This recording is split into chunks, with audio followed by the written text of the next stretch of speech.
এবার কলকাতায় পাক নাগরিকের খোঁজ। জাল পাসপোর্ট কাণ্ডে ধৃত আজাদ মল্লিক আদপে বাংলাদেশি নয়, পাকিস্তানি নাগরিক, এমনটাই দাবি করলেন ইডি।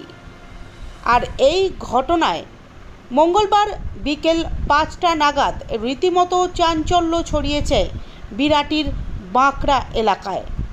সূত্রের দাবি, আজাদের বাড়ি থেকে পাকিস্তানি ড্রাইভিং লাইসেন্স উদ্ধার হয়েছে।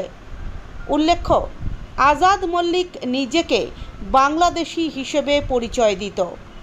জাল পাসপোর্ট কাণ্ডের তদন্তে নেমে আজাদকে গ্রেফতার করেছিল ইডি। এমনকি জানা গিয়েছে, মোটা টাকার বিনিময়ে ভুয়ো পাসপোর্টও বানাতো এই আজাদ। সেই তদন্ত এগোতেই চাঞ্চল্যকর এক তথ্য উঠে এলো ইডির হাতে। তারা আদালতে জানিয়েছেন, ধৃত আজাদ মল্লিক পাকিস্তানের নাগরিক। পাকিস্তানের পরিচয় গোপন করতেই নিজেকে বাংলাদেশি নাগরিক বলে দাবি করত সে।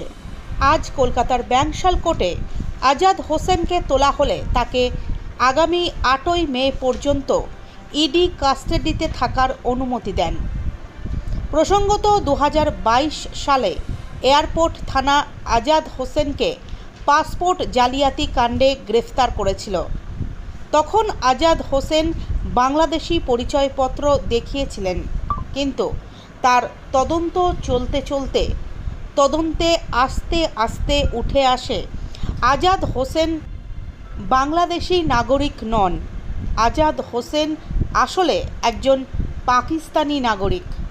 তারপর ইডি দায়িত্বে তদন্তভার নিয়ে নেন, আর তদন্তে উঠে আসে আজাদ হোসেন সত্যি একজন পাকিস্তানি নাগরিক।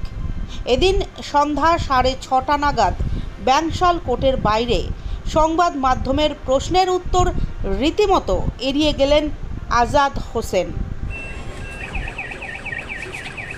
पाकिस्तान में कहाँ रहते थे? पाकिस्तान में कहाँ रहते थे? दादा पाकिस्तान में कहाँ रहते थे? पाकिस्तान में कहाँ रहते थे?